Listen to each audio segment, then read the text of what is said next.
Eto mga idol, inihayag nga mismo ni Sir Snow Badwa na hindi na nga muling makabalik pa si Gio Halalon sa SMC Group dahil umano sa pagbibenta daw nito ng laro, panduloko umano sa kanyang asawa at paglalaro sa ibang labas ng walang paalam. Well, kung matatandaan ay nasangkot nga noon sa gulo sina Bo Belga, JR Kenyahan, Robert Bolick at Gio Halalon sa Carmen, Cebu. Ayon sa report noon ay wala umanong paalam ang mga ito sa kanilang mga mother team.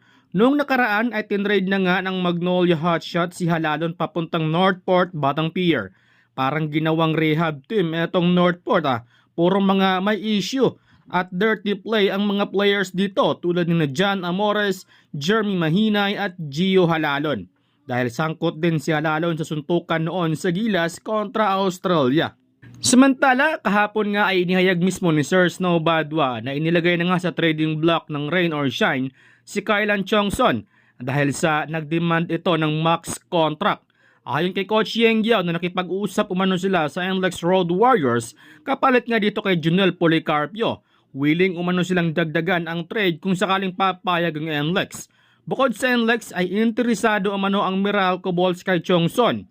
Ayon sa rules ng PBA, kung hindi nila mapapirma sa Chongson hanggang Monday ay maging free agent na nga ito.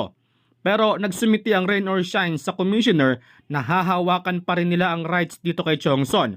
Pumirma na rin ng 3-year rookie contract ang kanilang 8th pick na si Felix Limeti at 1 year naman kay Francis Escandor. Samantala, patuloy ang pananalasa ng Strong Group Philippines sa Jones Cup doon sa Taiwan.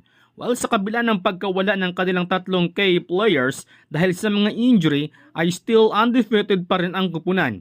Kaya dahil dito ay secured na nga ang SGA para sa top 2 spot. Makaharap ng SGA ang Chinese Taipei kung sino ang may best record ang tatanghaling kampionado. Hindi basta-basta ang tinalo ng SGA tulad ng Australia at USA.